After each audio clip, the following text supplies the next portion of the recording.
Welcome to this bonus episode of the Less Stress Life podcast, where we believe that everyone deserves a less stressed life without inflammation, fatigue, and food sensitivities. Today I did something a little different. I simultaneously recorded on Instagram Live and hit record on this app on my computer to record this for the podcast.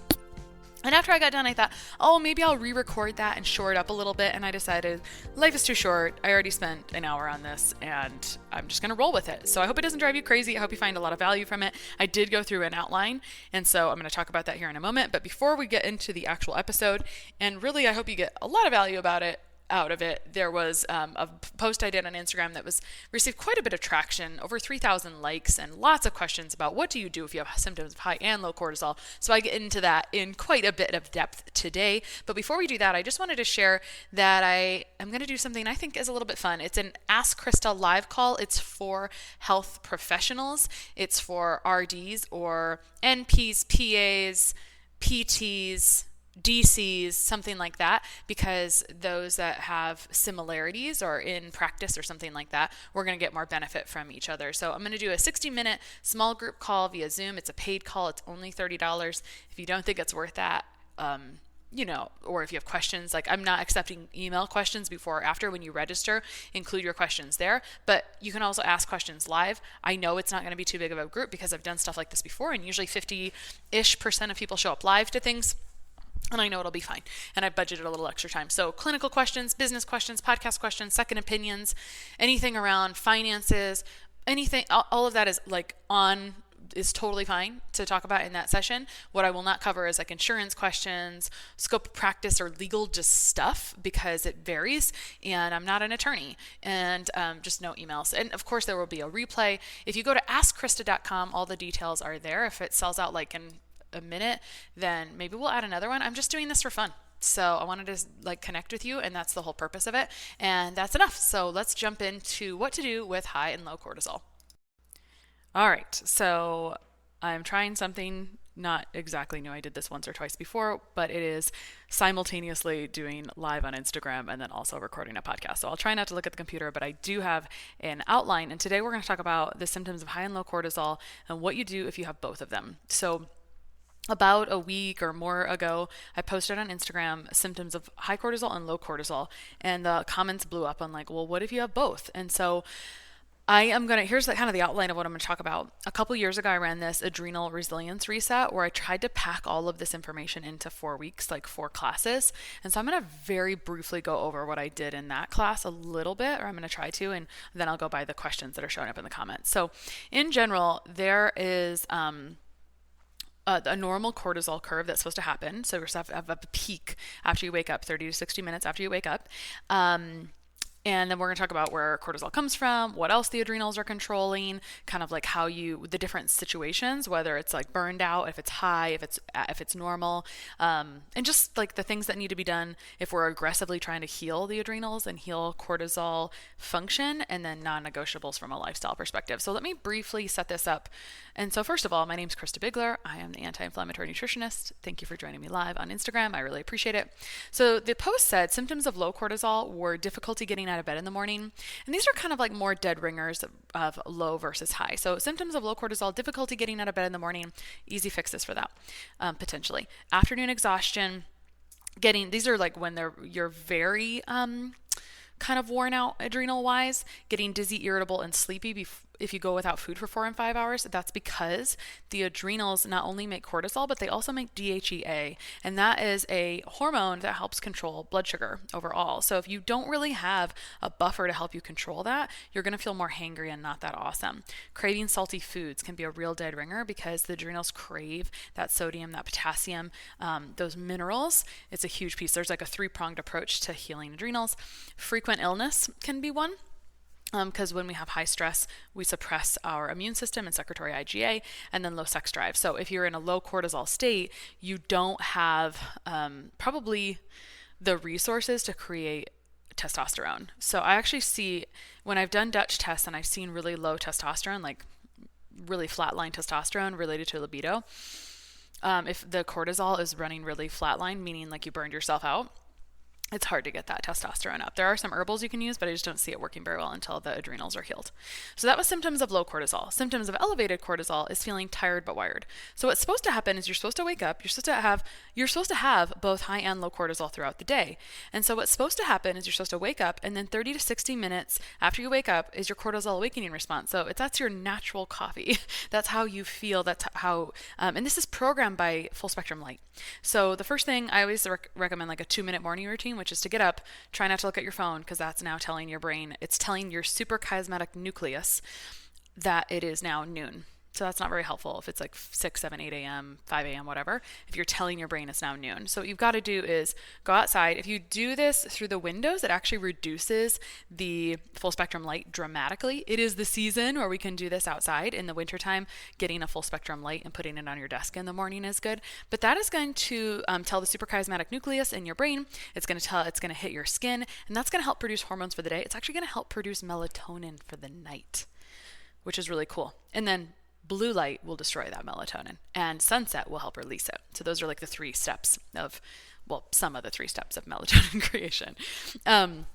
So from a perspective of getting out of bed in the morning, this is all circadian rhythm stuff. So you're programmed by light, you're programmed by your habits, you're programmed by like eating at regular times.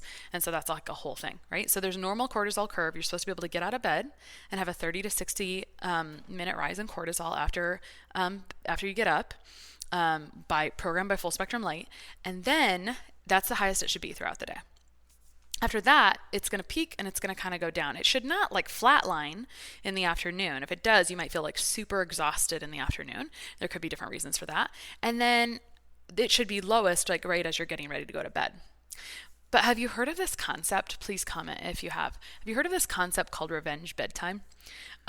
So that's when we have a lot we want to get done, and we're like, the only time I have is at bedtime, like when my kids go to bed or after I finish these other obligatory projects. And so revenge bedtime, which I feel so called out by, or I used to feel so called out by, is when you start a project at night. And so if you do something that raises your cortisol is meant, it's like an essential hormone produced by the adrenals. And so it's created to help you like change a tire.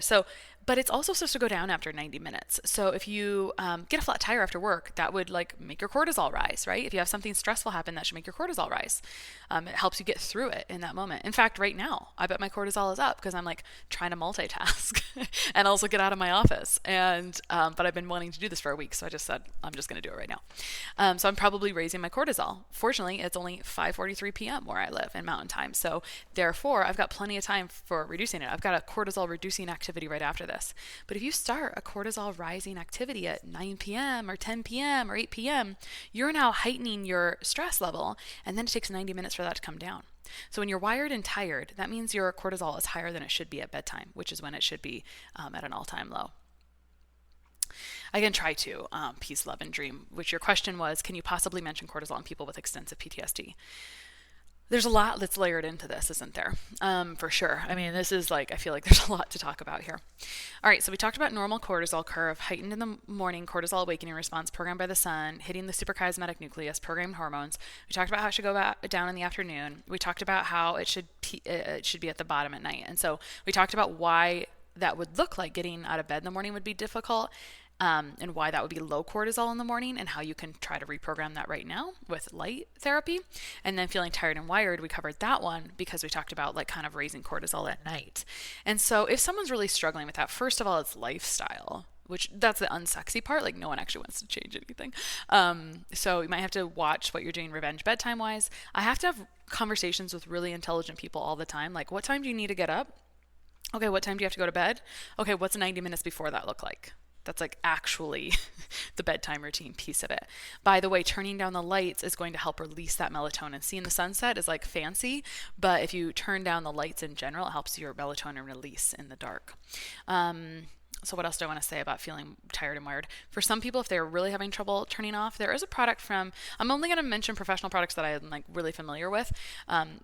So one, something you can do is magnesium glycinate is awesome. Like 30, 60 minutes before bed. It naturally relaxes the nervous system.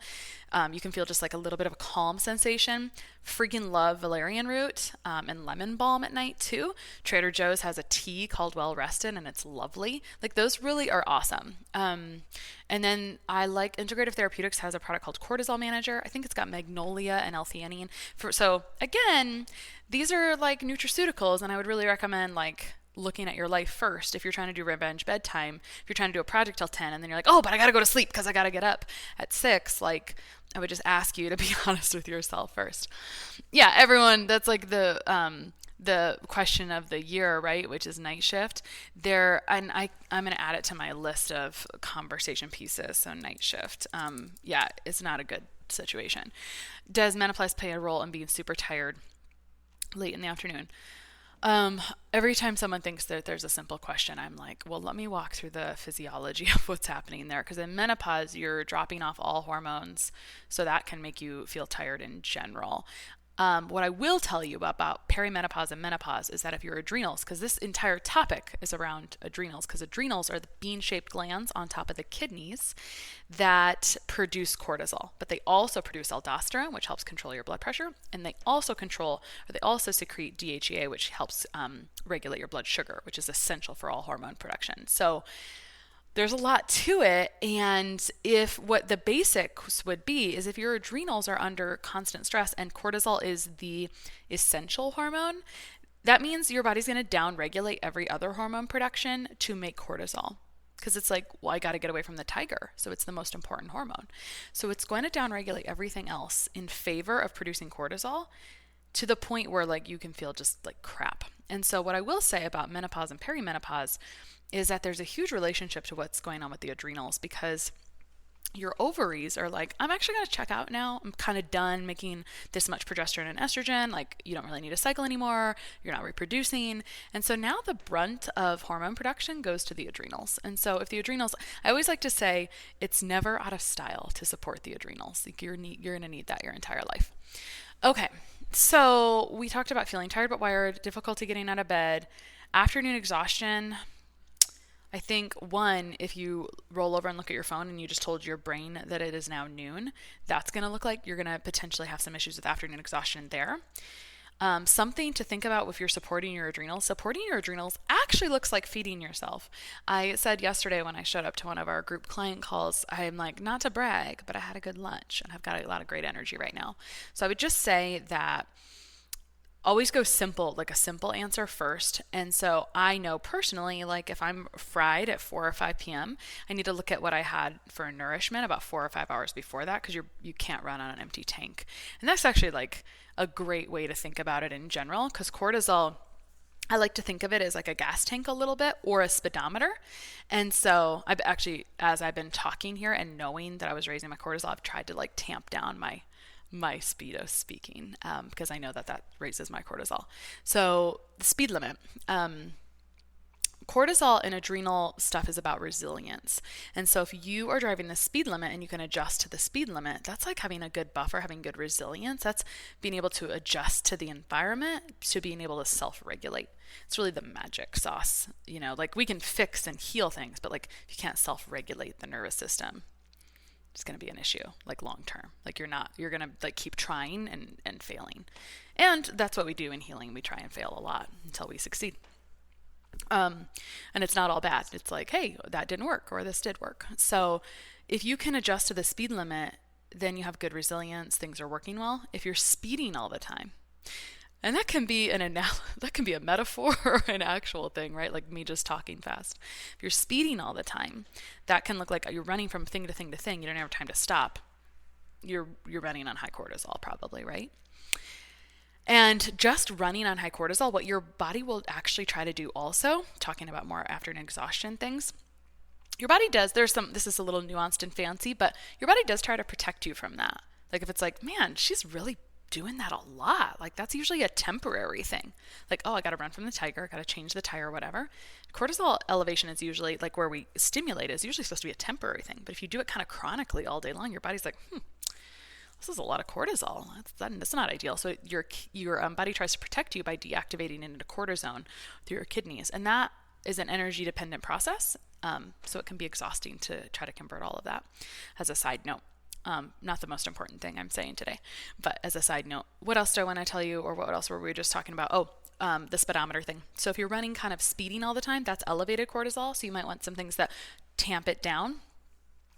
So magnesium just like relaxes the nervous system. If you can self-regulate, if you can do breath work practices, all of those are amazing. I actually prefer those over nutraceuticals first.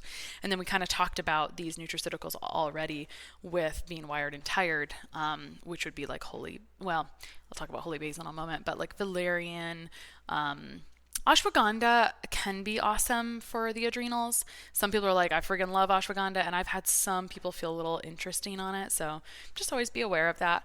Some of the herbs that I personally think work for every situation, high or low, are holy basil or tulsi, and you can buy that as a tea and drink it. Like, I think it's just nice if you think about it from a perspective of what is kind of nice that I can like support and nourish my body with.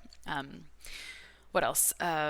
Magnolia is nice. There's many adaptogenic herbs. I actually love mushrooms, cordyceps, like all the mushrooms, lion's mane for clarity. But those mushrooms often are adaptogenic, and they're also great for gut health technically, long term. So I do really, really love mushrooms from that perspective. But immediate changes, I wouldn't say that it's like insanely immediate changes.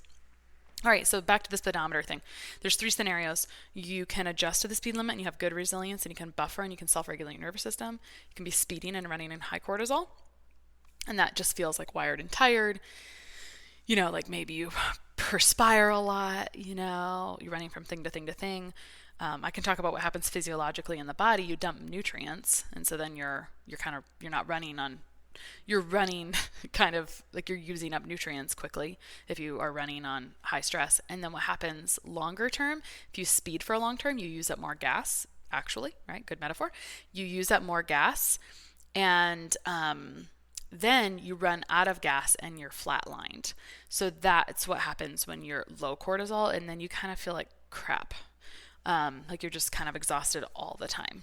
And so what are some dead ringers for flatlining that cortisol, running out of gas, so to speak? Well, what happens physiologically is that there's a huge need for nutrients and rebuilding the cells. What does it actually feel like for you? These are important. Getting dizzy and irritable or sleepy if you go without food for 4 to 5 hours because your adrenals are in rough shape. They've actually had their cells killed and the mitochondria damaged, so they're not able to produce the hormones that they should. DHEA, which helps regulate that blood sugar. Aldosterone, they cannot do that very well. Craving the salty foods, your body's like trying to get you to consume those things. Like you tend to, some other things would be that you run on the lower end of blood pressure. Maybe your blood pressure is normal, but they're like, you run on the lower end overall. So that's a potential one. Lightheadedness from sitting to standing or lying down to sitting up and standing. Really good one. And why is that? Because if your cells are not producing aldosterone at the way that they should from the adrenals, you can't regulate that blood pressure beautifully. And then a low sex drive, which can be many things, but if your cortisol is low, you're not going to produce testosterone appropriately. So that's when you run out of gas. So another thing that's kind of like with the times is that there's this thing that's been going on for 2 years. And so if you get that thing that's been going on, that also really destroys mitochondria. And so people who already were in tough shape with the adrenals. So again, reminder, adrenals are the bean-shaped organs that sit on top of the kidneys. They produce cortisol, which is most essential. Your body's going to defer it's not going to produce progesterone or anything else if it needs to produce cortisol.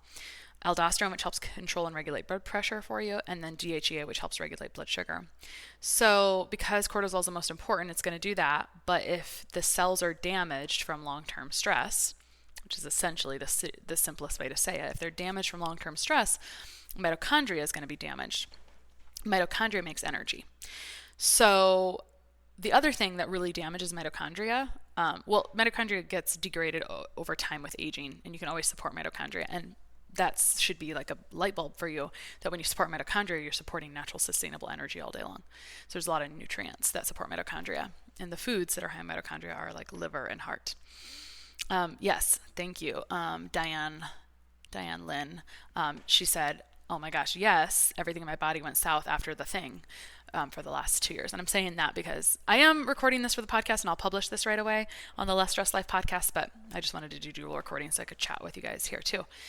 So that is really going to destroy mitochondria as well. So you're going to feel like terrible crap post-viral infection potentially. I think it's pretty normal to feel like more tired in general for a few weeks afterwards.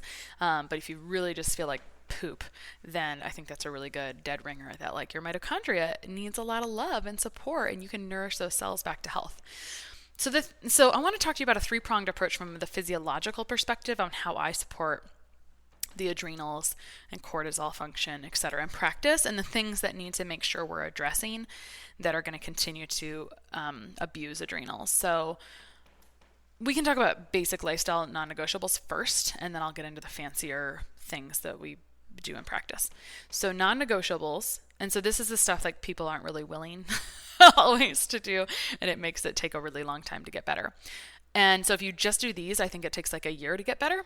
And if you do all the other stuff that I'm going to tell you after that, I think it takes like 3 to 6 months to move the needle. But I think you can be feeling better in like 2-ish months, like substantially better. So it's not as fast as you want, but it's a lot easier to burn a house down than it is to rebuild it. And that's the best analogy for this situation if you've been abusing your adrenals for a while, which human nature, American, worldwide, like we've been burning out our adrenals for sure. I interviewed someone yesterday about healthcare burnout, and 76% of people in healthcare show signs of burnout. And so it's like, good grief. No wonder this particular post got like 3,500 hearts on it. So anyway, so non-negotiables may seem simple, but they're not happening for sure. And so you have to take hard discussions with yourself. So non-negotiables when adrenals are broken are 7 to 10 hours of sleep. So you might have to sleep longer than you're used to or you're comfortable with. And essentially the reason that this is so uncomfortable is because a doer, I don't think constipation comes from poor mitochondria. No. This is from a message from Sharon. I think like constipation comes from other gut stuff. But there could be a relationship because poor gut health is going to abuse adrenals, which is going to lead to, mitochondrial issues. But I don't feel like that's like the most direct thing at all. Now, actually, there's another mechanism though, Sharon. Cortisol dumps potassium. And it also, when you have high stress, because you'll dump sodium to control blood pressure and aldosterone, but we tend to sometimes get that back easier than we get back food-based potassium. So like really high potassium. So that can cause constipation because both of those are really implicated in digestion. So yeah, there's some physiological ties. Non-negotiables, sleeping 7 to 10 hours. Minimum. Now this is adorable because sometimes another symptom of having crappy adrenal status is that you are a very restless sleeper. So you have to try so much harder to get good sleep than someone else. And that's what happens when you're at the bottom of the barrel. Like it takes a real effort to climb out. You have to do some nervous system work, neural pathway retraining, especially if this is a long-term problem, like limbic system work. So we could go into another day, like what's going on in the brain, but limbic system work, there's a lot of programs out there. There's a lot of things, vagus nerve training, etc. If there are severe gut issues or mold issues, those will totally abuse the mitochondria. To Sharon's point about the constipation, they will severely degrade the mitochondria and kill the adrenal cells as well. So that is not, your fault, obviously, right? Like that's not a lifestyle thing per se. I mean, some of that can come from lifestyle. Some of it, like gut stuff, can come from lifestyle. Peace, Love, Dream says, does this kind of correlate with sleeping 12 plus hours when I collapse from PTSD? I mean, yeah, you probably need that. Like sleep is healing. And so if you're not having, if that's might be your body's only source of nourishment, if it doesn't have anything else. So I'm going to talk to you about physiological nutrients and nourishment that needs to happen here. But if you're crashing, if you have this episode where you've used up all your resources, it's very exhausting. And so the body's only tool that it knows potentially is sleep. It does make sense in my head, for sure. Feel free to keep commenting. All right, I'm trying to watch these messages and not miss them. If I missed one, I guess rewrite it in. All right, so sleep 7 to 10 hours, limbic system work, and neural pathway retraining. If you've got severe gut stuff or mold stuff, it's gonna abuse the cells and adrenals. And then also, if you're already kind of flatlined and you don't have that DHEA and you're not being able to regulate your blood sugar, you have to do it with your lifestyle. So you have to eat protein, fat, and carbs at 4-hour intervals.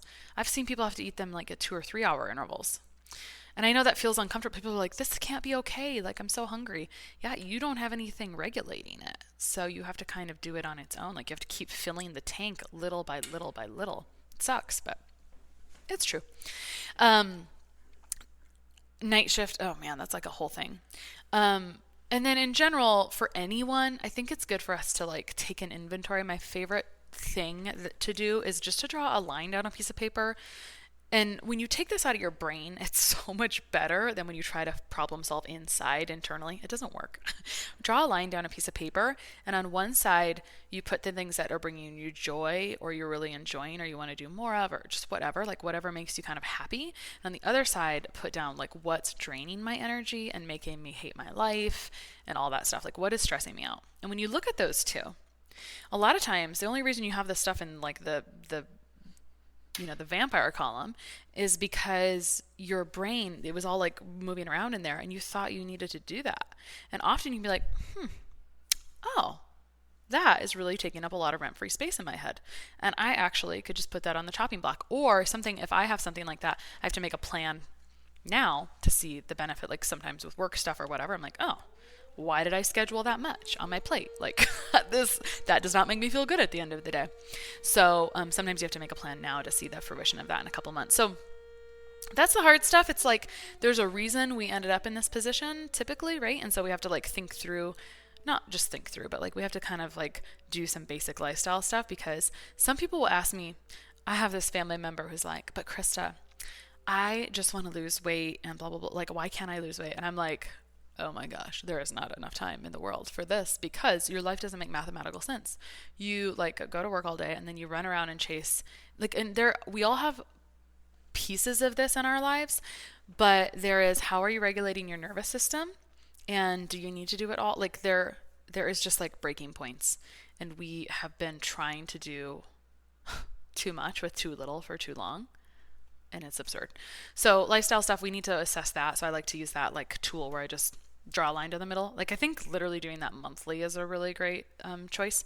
So those are like non-negotiable, but really non-negotiables are the sleeping thing, working on neural pathway retraining, making sure there's not gut mold, etc. issues, eating at regular intervals. And the other one that I didn't put on here, but I needed to, was like you need to do appropriate exercise. So a lot of people run into this problem when they're doing high intensity interval training and cardio and then under eating. It's a problem of the past decade or more, right? Eat less and exercise more. It's like not a good, it's like does not work. But anyway, if people are doing high intensity cardio, that uses up totally different stuff. And so they need to go to weight training or restoration. I like Pilates and bar because it kind of does everything. It's like stretching, strength, and getting a little bit of it all. But again, the people who are going to struggle with this are going to be like, ugh, it hurts they're like, oh, my stress relief is to go ride my bike. I'm like, yeah, to an extent, I agree with you. Like I have a bike, I friggin' love it. It's super fun, but you do need to change it up and you got to make sure you're nourishing properly. So those are the non-negotiables that you don't even bother getting fancy if none of that's working. Okay. Like it's just not, you're just going to like wonder why you're not getting better. So then we fail and we're like, why am I failing at this? And it's hard to see the inside. It's hard to see the label on the bottle when you live inside the bottle. And so sometimes other people can see it. And so that's actually my greatest desire or challenge right now is like, well, how do you help people see it if they don't see it themselves? And I don't know the answer to that. So if you guys have ideas, please enlighten me in the comments. I'd really like to get your feedback, honestly. All right. So here's my 3-pronged approach for working on adrenal healing. Someone asked about potassium pills. No, I don't use potassium pills. I use food. And insulin resistance a factor. I like avoid simple carbs. I love fruit though. Okay. So love on the fruit. And just a real quick thing about circadian eating, which is like something, I actually can't remember where I learned about this. There's a bunch of research about it and it does not get talked about. But if this is adorable, if your gut's not working, it's not going to work very well yet. But eating carbs at night helps buffer cortisol and it helps provide energy for all the healing and restoration your body needs to do overnight. The liver is really busy at night. So lots of feelings about that. Laura Moore. Okay, so let's talk about what we can do. I want to talk about that sleep apnea question. And am I linking the supplement so we can read about for sleep? No, but I am publishing this on the Less Stress Life podcast, so I can add to my show notes. And I think I'll just add this as a bonus episode. Like, I won't publish it tonight, but I will publish it probably tomorrow morning is my hope. So if you're not subscribed to the podcast, please do. It will be labeled high versus low cortisol. I will not edit it. It will be this raw recording, and I will include stuff in the show notes for sure. So I will make a note, supplement Rex. And that's where it will be, because Instagram just is not that convenient for like long form stuff. All right, so let's get into the 3-pronged approach. Like if I'm working on someone, what they need to be doing in addition to that lifestyle stuff. So one, and the reason I had to talk about lifestyle stuff for the last 10 minutes, the podcast is called the Less Stressed Life podcast. And that was an umbrella term in 2017 where I was trying to come up with a synonym for inflammation. And so I ended up with that. And it's really been a blessing. Like for a while, I wasn't sure if I liked that name, but it's really been a blessing because it gives me a lot of things to talk about. So I would say the listeners are very health savvy, talk about high quality stuff. And I've done a lot of interviews in the past, and now I'm moving toward what can I provide to you? Like, how can I tell you how to interpret test results and help and heal yourself? That's kind of the road I'm moving into with the podcast. I mean, I think it's always been there, but just getting more clear. And if you don't know, when I get DMs here, I use those to create Q&A podcast episodes. Like I don't answer the DMs here because I'm a yapper.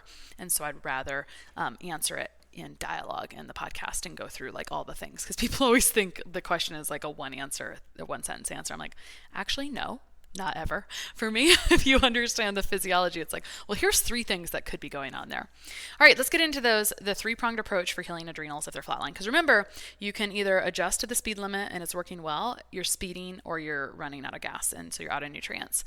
So I think there's 3 pieces. And I learned this from, actually, I feel like the original person I learned this from is Dr. Tim Hyatt, who's this amazing Dutch mentor of mine, hormone mentor of mine. And so minerals are huge, mitochondrial support is huge, and then some kind of adrenal support that's very specific for the adrenals, like adaptogens. So let's harp on the minerals and mitochondrial support first, because those are fine for everyone. Minerals are essential for hormones, energy production, digestion, and detoxification. All nutrients are essential for everything. I will mention that my MO is to be synergistic with nutrients and not to just take single ingredient things. Soon on this podcast and on this page, I will talk more about like the harm of supplementing long-term with D and zinc and the other things that kind of come from that, and just what you can do instead to make sure you're not creating imbalances. Someone said when you say heal adrenals, you're talking about adrenal fatigue, or the more appropriate term is HPA axis dysfunction, hypothalamic pituitary adrenal dysfunction. I wish like I could show you pictures or the screen. So it can be dysfunctional running high, but what I see, or that's more concerning, another thing that happens is like you get oversensitive to things, meaning like it could be emotions, but I'm talking like food and supplements, like you don't respond well, or you have just weird symptoms. And I have a lab test I use in practice, and there's this adrenal marker there, and if it's under 1, I'm like, you are going to be like overly sensitive to everything. And I liken it, my best analogy is like trying to recharge a battery, and it's like trying to come back online, and it's like, ugh, I had this weird stimulation. It's like, I just felt stimulated. And I'm like, yeah, you've literally been running on nothing, and your body's like trying to come back online and make stuff because you're finally giving it the nutrients to do it. And it's like, whoa, I don't know what to do with all this stuff. Okay. Minerals, mitochondrial support, and then like some kind of specific adaptogens. Now the adrenal support is going to depend on if the cortisol is running high, like you're speeding, or if you're low and flatlined and you have adrenal fatigue or HPA axis dysfunction. Now, unfortunately, this isn't really recognized yet conventionally. I think people get mad about this. Guess what? Your healthcare providers probably has this problem too, and they don't know what to do with it yet. So share this with them if you want. We're just not there yet. And so just where we are. So we're just not there yet. So we're not agreeing about it unanimously, and there's going to be a lot of work to do around that area. So minerals, they're essential. So potassium, sodium, magnesium are huge ones. Daily mineralizing drinks. My friend Robin, Nutrition by Robin, is an amazing resource for her mineral mocktail guide, homemade ones, and drinking those every day, or like starting to drink those in the morning. So my 2-minute morning routine is getting up, looking at the sun for that full spectrum light for circadian rhythm, and taking minerals. And you see a difference. Like it's subtle but yet dramatic. Does that work? Oxymoron? Right away, most of the time. But I consume minerals all day long. Some people are like, oh, I just have to get this done. Like I take it as a shot. Actually, I think drinking it all day long and enjoying it is part of the fun. Coconut water is really potassium rich. A little aloe vera juice is really amazing. Just adding some Celtic sea salt or Himalayan pink salt is great. My favorite magnesiums, I have some posts about this. Diane, Lynn, I like glycinate, malate. Citrate is just helping you poop. You're not really absorbing it, and there's like a little bit of a rhyme or reason to this, but just in general, electrolytes are great. So that would be a good public health perspective. Thank you so much. Peace, love, dream. I like when people are nice. Like when the internet's nice. She says, you've been so much more enlightening than every doctor I paid to help me. And good question, Jess Marie, about coffee. That's a good question. I'm actually going to answer that quick.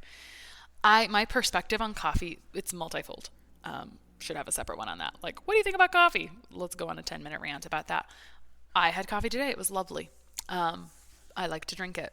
But you just want to know, like, do I rely on this? If you have to drink coffee or you feel dead, your cortisol is probably low. So you're using that to artificially elevate your cortisol for that cortisol awakening response. And so my plea to you is just like, if you need to drink coffee to function in your life, cool. But you need to go fix your adrenals and your mitochondria. Great. Good. Now you know. The end. So good for you. All right. So mitochondrial, we talked about minerals. Just drink minerals. Add minerals to your life. Take magnesium salt baths. I like harp on that all the time. It's a great source of magnesium. It's actually my favorite source of magnesium. But people either think that like that's the greatest birthday present or like that's like too much work. So whatever. Mitochondria. So the richest food-based sources of mitochondria. Fun little story, because I've been a little bit science heavy. Fun little story. My mom was diagnosed with a severe autoimmune disease in March of 2020. She would have died if my sister-in-law wasn't a nurse and she didn't get on the phone with the ER doc at 10 p.m. at night because they were like, well, we got to wait for this COVID test for 3 days. And she couldn't breathe because she had systemic myasthenia gravis. And every single autoimmune crisis, I believe, is caused by stress, and she is not an exception. But when she was in recovery, I went and spent a week with her, and I ground up a lot of liver and heart and put it into muffin tins and froze it in pucks, and then she was adding it to her things. In fact, she was unable to eat by mouth. I don't know if it was she was in the hospital for a month in March of 2020, and then I think she was unable to eat orally, and she had a G-tube for 3 months. It was like really crazy. But when she started to eat, the first protein she ate was like, she just sauteed some of that liver. She's like, oh, it was so delicious because she had not eaten in 3 months orally. And so liver, and that's just a story to help you remember, that liver and heart are, and she ended up with the vid sometime after that. And she was like most people. She did things for a while and then kind of like waned, but she did do a good job consuming heart and liver. And I believe that was really important for her to help with what she could for her mitochondria, which I believe were really fried. I think anytime there's an autoimmune condition, go ahead and support your mitochondria. It's totally fine. Nutrients, mitochondrial nutrients include CoQ10, acetyl L-carnitine, alpha-lipoic acid, and tons of others. But food-based sources are that. I don't mind a mixture of that stuff. A fun experiment is like 100 or 200 milligrams of CoQ10 when you need it. So like last week, sometime this week, I had like a poor night of sleep because of like stuff, my kids doing stuff and waking up, and we all have things like that happen sometimes. Like it was very obvious why it happened, but the next day I needed to show up at work and do a good job. So I like drowsily opened my cabinet of things. I'm like, all right, I'm going to take some heart and liver in a capsule form, and I'm going to take some CoQ10. But actually what I did was I did a blend of things that had a good dose, and I like had a powerful, awesome day. So mitochondrial support can make you feel like you have good, sustainable energy all day, because that's what you should feel like if your adrenals are working. All right, minerals, mitochondrial support, and then adrenal support, and this will be the end. So adaptogenic or some kind of adrenal support is just going to depend on the person. You can do herbs or you can do glandulars. Some people are afraid of glandulars. I am not. I am a very aggressive person from a practitioner standpoint. So I like to do all the things. But again, if you're super flatlined, you may be very sensitive and you may not tolerate things. And I would just say to you, you're going to be okay. Do things at microdoses. If at first you're not successful, just try again at a lower dose and a little bit gentler. And just be gentle with yourself and do as much as you can from a lifestyle and nervous system and vagus nerve stimulation perspective. Like do anything exogenous and external that you can.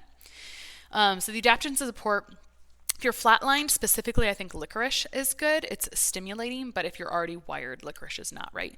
Ashwaganda can be fine. Magnolia. I personally, like for anxiety and for high cortisol situations, I love L-theanine, which is an extract from green tea.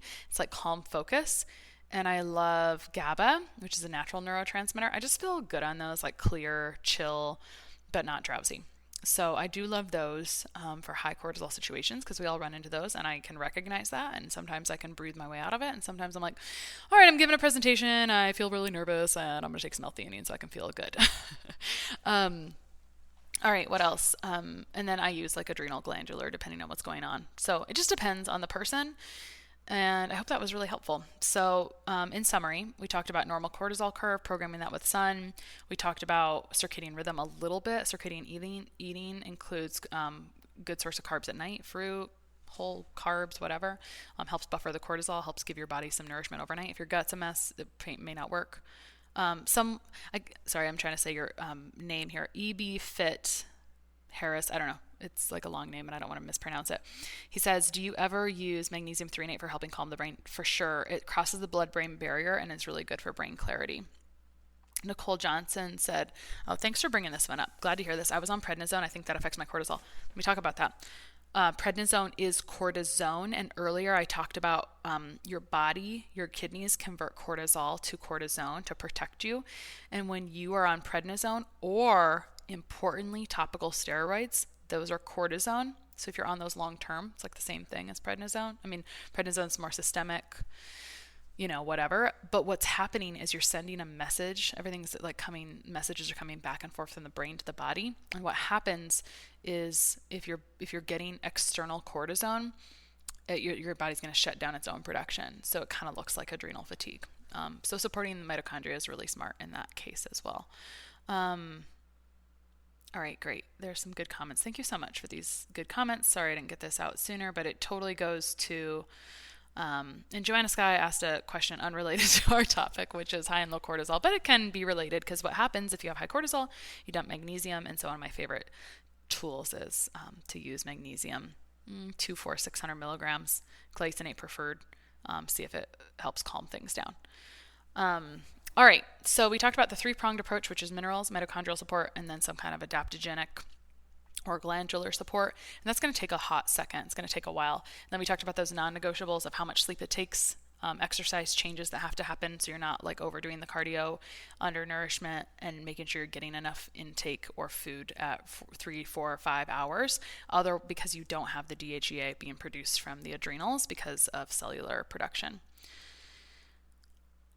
Jess Marie said, I'm not sure if you saw, but my naturopath told me to drink pickle juice. What do you think? So she may have told you to drink pickle juice because of the high sodium, and if you've been dumping out sodium because your body's been using up aldosterone to try to regulate your blood pressure, that's a potential. So what can happen, I'm guessing, if I knew more about you, you are running on the low end of blood pressure and you need a lot of salt to like keep that up. So you probably need sodium and potassium would be my guess, but take it from food. Coconut water is awesome. Okay, in transparency, usually my podcast editor edits probably all of my ums out, so I hope I didn't drive you bonkers. I need to work on that. I need to not say So if you found this episode helpful, please leave a review. There should be links in the show notes about that. I did write up some show notes for this, so go ahead and scroll down in this episode to grab whatever you need to grab.